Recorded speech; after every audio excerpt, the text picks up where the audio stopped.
Well, welcome back on a fairly bleak day. Let's go to the money desk. Devan Murugan in the newsroom, good afternoon to you.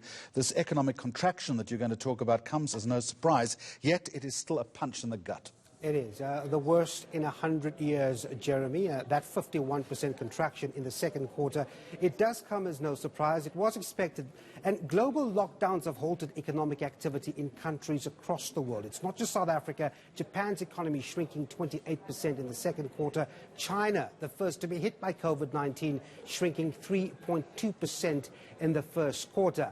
But here's the difference, Jeremy. South Africa has been in recession even before COVID-19 hit. And that graphic will tell you that if you look at those quarters just before the latest one, there's been 3 consecutive shrinking states in the economy after that July-September one in 2019. Of course, industry-wide shutdowns only worsened the situations between April and June. Let's bring in Kevin Lings. He's the chief economist at Stanlab. Kevin, thanks indeed for talking to us. So these are deep negative figures. I mean, you have multiple sectors in the negative.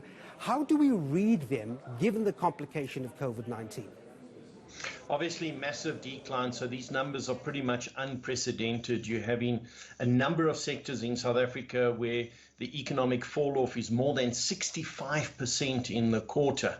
And what's really that's telling you is that some of the subcomponents within key industries literally came to a sudden stop in April that was then carried over into May. So difficult to kind of get your head around the numbers. Obviously, we've got to remember that these are measured quarter on quarter. So we do see that when we get to the third quarter, economic activity should then improve relative to where we've been. But in the meantime, the severity of the decline extreme. So for the year as a whole, though, you're looking at a decline that is approaching 10%, given that you've got to factor in that South Africa was already in recession ahead of COVID-19. And when we think about what the implications are for livelihoods of people, especially those looking for work, we've got 11 million working-age South Africans out of work. Manufacturing, I want to point out to that, contracting by 74%. This is an industry responsible for around, 10% of working South Africans. How long before a sector like that gets labor absorbing? So, Devan, the critical thing here is that these are the key sectors to the vitality of the South African economy, right? So there are a couple of things. One is that we don't quite know how many jobs were lost during the second quarter and into the third quarter. We suspect at this stage over 1 million, but we don't know exactly. And what's more critical is that the longer we take to revitalize something like manufacturing, the more damage will be done. So a manufacturing sector can probably survive this type of 1 quarter effect. But what it can't survive is that if these negative numbers just persist quarter by quarter, and then ultimately the business ends up failing, and then you're closing down your manufacturing activity.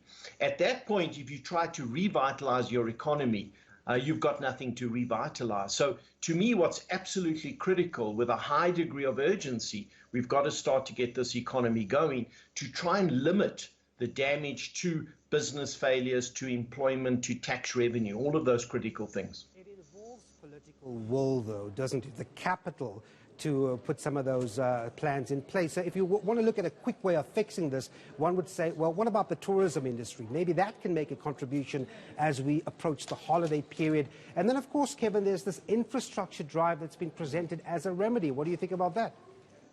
So I'm encouraged with the infrastructure thing. I think it's exactly the right thing. We don't have any shortage of plans. So I don't think that's the difficulty. The difficulty is simply implementing. And I guess anything like tourism would help, but that's going to take some time. We could have some domestic tourism.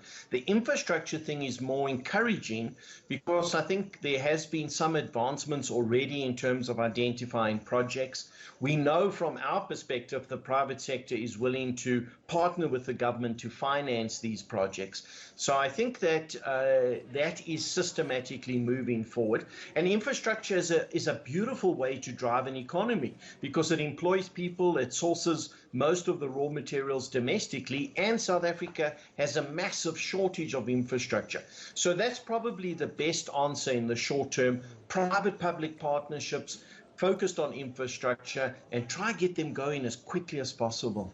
For that to happen, you need consensus on how we do it, and one's hoping that this NEDLAC document, Business, Labour and Government, that's due for release later this month, will have something to show. We expect it to be a blueprint of sorts for an economic revival.